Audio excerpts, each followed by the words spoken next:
Hello, everybody, and welcome to this week's virtual patient update with the rehab team here in our clinic. I hope that this video is reaching everyone safe and healthy.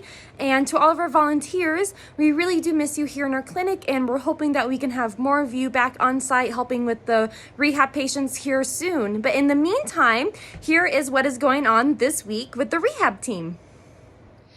We currently have 4 birds in our oxygen and ICU room. Our newest patient is a sharp-shinned hawk that flew into a window and has a fracture in the right side of its coracoid, which is kind of like a collarbone in humans. We are treating the bird with a month of cage rest, some pain medications, and a wing wrap to immobilize that fracture. But so far the bird has perked up nicely in oxygen.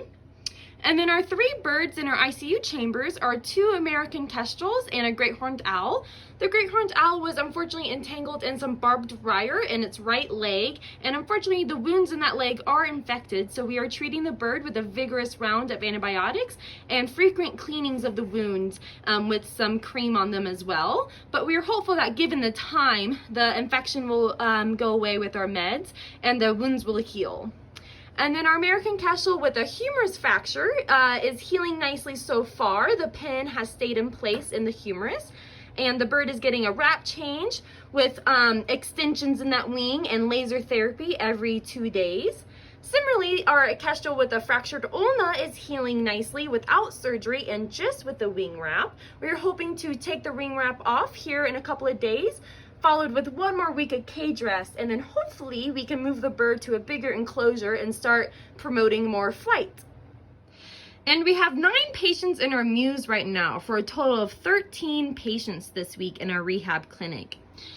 We have a great horned owl that came in with a fracture in its minor metacarpal that already started to heal. We did fly the bird once last week, and it was still a bit asymmetric in flight, so we're going to give the bird a couple more weeks before flying again. And then we still have a couple of osprey patients with us. Osprey 825 came in missing some tail feathers and flight feathers. Luckily, 4 tail feathers and 2 flight feathers are starting to grow back in, and they are looking good so far. So hopefully those feathers come in rest of the way. And then Osprey 819 was caught in baling twine and had a deep cut in the muscle in its left shoulder. The laceration has fully healed, and we have been flight training the bird this last couple of weeks, and the bird is hopefully almost ready for release this upcoming week. And then we have a Swainson's hawk that came in not able to stand without any fractures, but some swelling in its spine and near its pelvis. The bird has improved its ability to stand and perch with some meds we've been giving it. However, it still is fairly unbalanced when it tries to walk or run, and is not able to get up to any of the wall perches. So we are hoping to do some more research on some other medications that we might be able to try. And then our 3rd and final osprey patient, Osprey 810, that has a fracture in the right wingtip. It is healing not as nicely as we would like, and we are hoping that more flight conditioning will help improve the bird's flight. And then we have 1 eagle patient at the moment, a bald eagle hit by a car with a big wound on the back of its right elbow. The wound has fully healed, and we are starting to flight train the bird more and more, and to hopefully strengthen up that right wing. So far the bird is only flying about 20 or 30 feet, but we're hopeful that with more exercise it will improve. And then we have our 2 birds that are destined for education. Unfortunately, they are non-releasable, a northern saw-whet owl and American kestrel that came in with injuries that were already healed, and both have limited flight. We are waiting for the proper paperwork before we can move forward with transferring these birds to their future homes.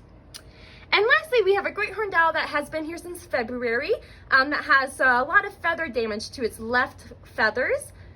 And we are hopeful that just giving the bird more time, that those feathers will grow in the left wing. We do have some exciting news though this week. We are missing 1 patient, Swainson's hawk 82420, that came in with a little fracture in one of the fused carpal bones in his left wrist. The bird healed really nicely. It passed its flight test with flying colors this weekend, and the bird was released back out into the wild on Tuesday. Yay! Yay! But other than that, that is what we have going on this week in the clinic. We are hopeful to get some more releases out here in the next couple of weeks, but stay tuned to find out more. And until then, I hope everyone is staying safe and healthy. And again, to our volunteers, we miss you, but I will see you guys next week for your next virtual patient update. Thank you. Bye.